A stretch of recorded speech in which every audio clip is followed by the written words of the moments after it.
we are doing something a little bit different today for the vlog, and I am so excited. I definitely need to preface that my face is still a little bit red. I got micro needling done a couple days ago, so you can kind of see like right here and a little bit down here how red it is. So if you're wondering what's going on, that's what's going on. But I am just so excited you're here. If you are a returning subscriber or watcher, thank you so much for coming back. So good to see you.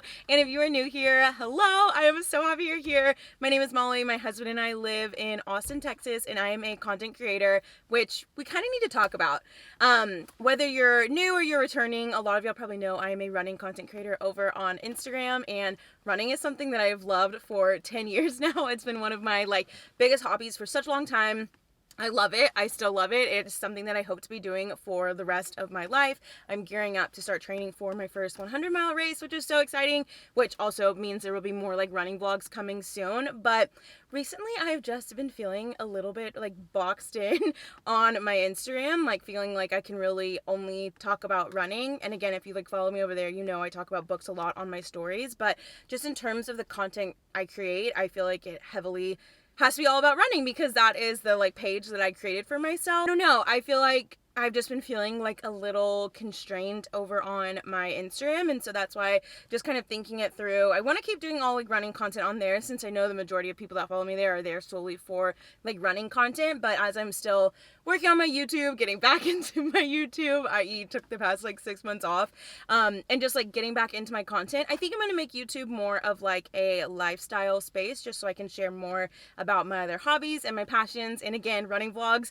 will be coming, so if that's what you're here for, they will be coming soon. I've been just kind of all over the place in the spring and dealing with a little injury, so haven't been running too much, but hopefully next month or the month following, I will start the training for my 100-miler. But either way, running vlogs will definitely be back. In the meantime, just kind of want to share a little bit more about what you can expect on my channel just moving forward. So I feel like I've said this 1,000 times now, but 1, running content will still be here. 2, probably, if y'all like this, a lot more bookish style vlogs. I don't even know if I've said what this video is about. I'm going to Barnes & Noble to get a bunch of the new releases that just came out, and I'm so excited. It's books I've been looking forward to all year for their release, so it's gonna be really fun. I can't believe I didn't even say that, but yeah, I love to read. I think I've read almost 50 books this year. I think I just hit a little over 40 books, which is crazy. I've always been an avid reader and a very fast reader too, but to see that I don't think I'll hit 100, nor do I have a goal to hit 100, but pretty wild that I could read almost 100 books this year. So I definitely want to do more reading and bookish style vlogs since that's something I really love. I really love exploring Austin and just doing fun things around the city that we get to live in. It's such a cool city, and just want to show more of just my life here. I also want to share more about productivity and how I balance things and organization, and more just lifestyle content, and definitely want to share more Disney too. I know I just posted the Disney Sea from Tokyo vlog, and that was so much fun to create. It was seriously we just loved filming around the parks, and Dom and I are annual pass holders. I think it expires at the end of February. We probably won't renew it, so we've got several Disney trips planned for this year just to take advantage of having the pass. So we'll probably have more Disney vlogs. So if you have any other ideas or even just any thoughts on what I'm kind of planning to do with my channel, I would love to hear your thoughts below. I really appreciate every comment and all of y'all just for being here and just letting me know what y'all enjoy seeing on here is super helpful just as I plan out my content moving forward. I am literally sweating right now. I think I need to turn the air conditioning back on. It's oh my gosh, I feel so much better.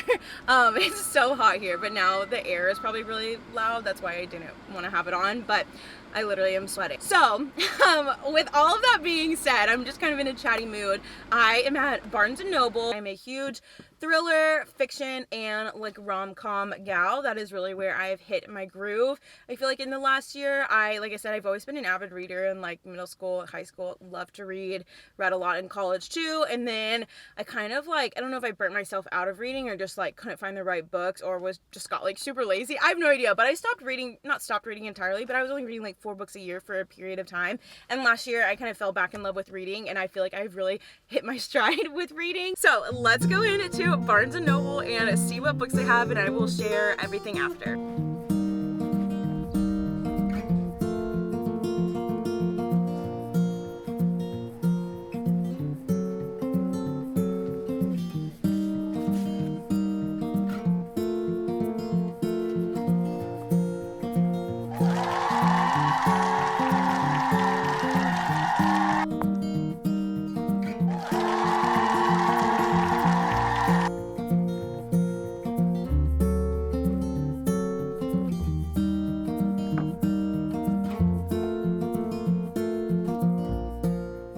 somehow just discovered Frida McFadden like 6 months ago. So I read The Housemaid about 6 months ago, literally read it in 24 hours, read the second, and then this was one of my most anticipated reads for the entire year, so I ended up getting it on Tuesday. I'll talk more about it later, but honestly, it was a little bit of a letdown. Just didn't feel like it had as many of the twists like Frida usually has in her books, so didn't love it as much as I wanted to.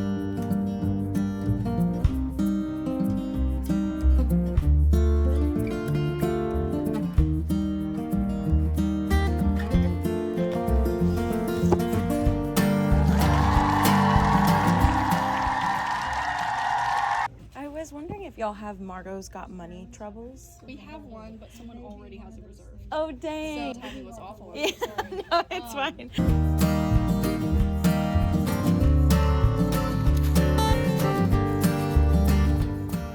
Okay, I've got a little Barnes & Noble haul for y'all, and also obviously this is not our actual apartment. We live in a 400 square foot studio and we honestly love it, and it was also just a really great way to save on our rent as we're saving for a house. So I'm in like the common working area. I'm crossing my fingers that no one walks by or no one walks in here, because I'll definitely get uncomfortable if that's the case, but it's usually pretty open. This is where I work every day, which it actually has like helped a lot having a like physical space to like go and work in versus just like working in the apartment. So yeah, that's where I am. In case you're curious, the TV is also on in the background and I couldn't figure out how to turn it off, so I'm just trying to use my head to block it. I have such a great haul to show you guys from Barnes & Noble. I got so many books, and I went in with a list of the books that I wanted that just came out a couple days ago, and they had all of them except for one. Honestly, that works out for the best because I knew I wanted to get at least like one of them on my Kindle, and all the other ones I saw, I was like, yes, I want it. Yes, I want that. Yes, I'm gonna want the actual like physical copy of that. So there's one that I'm gonna get on my Kindle, which I will talk about later, and I honestly love my Kindle. I read on my Kindle all the time. I feel like I post a lot about like the physical books that I'm reading, but I have probably read the same amount of books on my Kindle as I have like physical like copies of books, and we don't have that much room in our apartment for books, and so a lot of times I'll like default to the Kindle, but there is something so fun about like getting the actual book and having it to read. So yeah, that's my thoughts on like the Kindle and actual books. I honestly love both and use both, and loved the Kindle a lot more than I expected to when I first bought it. But without further ado, let me show you guys the books that I got. Like I said, I'm just so excited. I feel like there are so many new releases that came out and I am just stoked. So starting with the one that I'm probably gonna read first because I've been so excited about this one is The Rom-Commers by Katherine Sinner. I actually think she's gonna be in Austin in a couple weeks. So I'm gonna see if I can still get tickets because I would love to hear her speak. But can we just talk about how gorgeous this book is? Like all of the sides are this amazing like fuchsia hot pink, and I love it. The colors are so fun. Also, she's a redhead, but I'm gonna be honest, I haven't even looked at what it is about. I just saw that Katherine Sinner was coming out with a new book, and I was like, yes, I need that one. 100% I need it, because her past two books have been some of my favorites.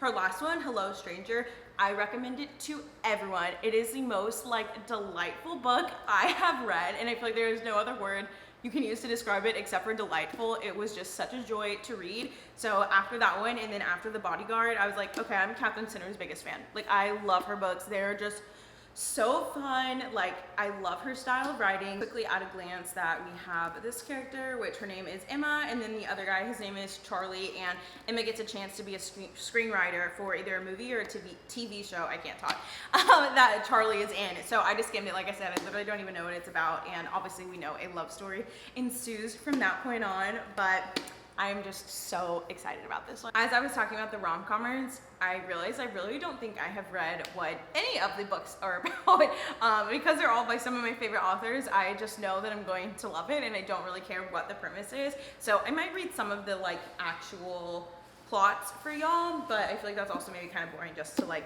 read what you could go online and read. But anyways, the next one I got is How to Age Disgracefully by Claire Pooley. Her last book, it's the title something like Ivona Iverson's Rules for Community, or Ivana's, I'm actually not entirely sure. I love that one. It's fiction. It's about all of the people that ride the same like train to get to their work or whatever every single day, and they're all on the same commute daily, and it just is about, oh my gosh, it was just wonderful. And I love that one, and since I read mostly like rom-coms or thrillers, it was just kind of like a nice change in pace. And so when I saw she was coming out with this, I got so excited. And I also haven't read the premise of this one. My family is taking a beach trip in August, so 2 months away, and my mom, my sister, and I are gonna do a little book club with this one, so I'll probably read this one last, or maybe even wait until August to read it, just because I can read fairly quickly. But let me see at a glance what it's about. Okay, so the main character is Daphne in this book, and she's celebrating her 70th birthday, and she was really hesitant to join like the senior citizens group, and once she joins it, it's like a social club. Once she joins it, it's very different than what she was expecting. I've read a couple books, including Claire Pooley's last one, where there is like an older main character, and I have found them just to be so wonderful, because I feel like they are just so funny, because obviously when you get to that age, like, you literally do not care what anyone thinks. You say whatever is on your mind, like, you were just so blunt, and so all of those books have just been so funny, so I truly cannot wait to read this one. Next one I got is Swan Song by Ellen Hilderbrand. I always say Hilderbrand, and funny enough, she has written so many books. Her books are like so perfect for summer reads because they're all on Nantucket, but funny enough, I hadn't even heard of her or read any of her books until last summer when Five Star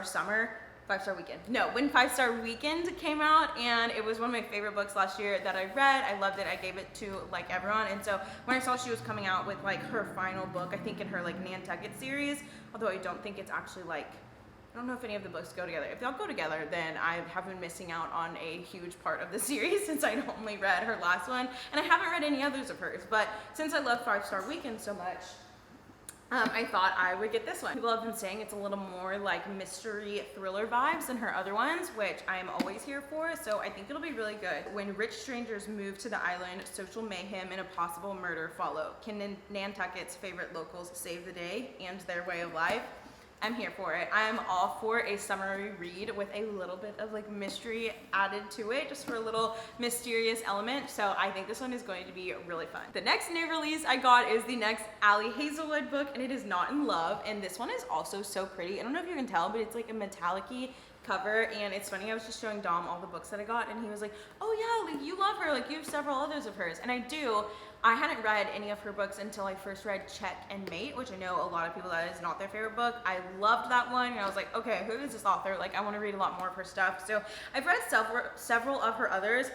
I love her style of writing. I just like love her characters and stuff. I personally do not prefer like spicy rom-coms or like spicy books, and so a lot of her stuff has like very high level of spice, which is totally fine. It's just like not what I prefer, and so I feel like I end up skipping through a lot, which again is like totally fine, but I feel like I don't classify her as one of my favorites just because I do usually have to skip like a chunk of her books that I read, which again is fine. I'm like obviously still so excited to read it and will still read it. Something I love about Ali's books is that she always has a very strong female character. Her characters are all women in STEM, so they're usually scientists, I think maybe engineers. This one she might be an engineer. Yes, she's a biotech engineer. The last one I got is not a new release, but I got The Unhoneymooners by Christina Lauren because I just read my first book by them. I read The Paradise Problem, and I loved it so much. It was a 4.5-star read for me. Like, I loved it, and I'm pretty sure this is one of their most popular books. I feel like I'd seen this a lot of places, and I've heard like a lot of people talking about it, so when I saw it, I was like,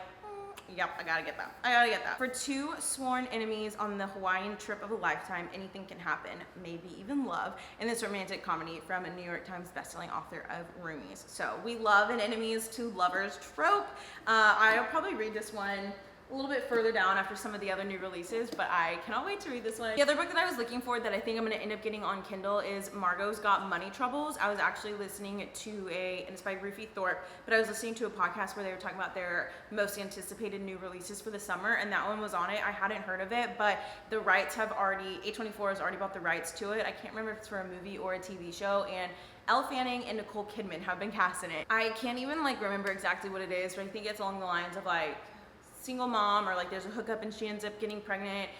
She starts an account on OnlyFans to like make money. I really don't remember the exact premise, so this isn't helpful, but it looks really good, and it was sold out at Barnes & Noble, so that means it's definitely like there's a lot of buzz probably about that book. I got The Housemaid is Watching by Frida McFadden, which was definitely one of my most anticipated reads for the summer because I love the Housemaid series. The Housemaid like blew me away. It was so good. I read it so fast. 5-star read for sure, and I finished that one also too within like a couple of hours, and I don't know, I honestly like it was still really good. Like all of her stuff I think is fantastic, but I just felt like it was maybe a little bit more predictable than some of her other ones, and like I could anticipate a lot more of the twists maybe than I could in other ones. And maybe that's because now that I've like read so many of her books, I always know like there's a twist coming. But I don't know, it didn't hit the same way that the other ones did. I think it was still like a really good ending to the Housemaid series, but didn't love it as much as I wanted to. Definitely still recommend reading it, but it was probably more of like a,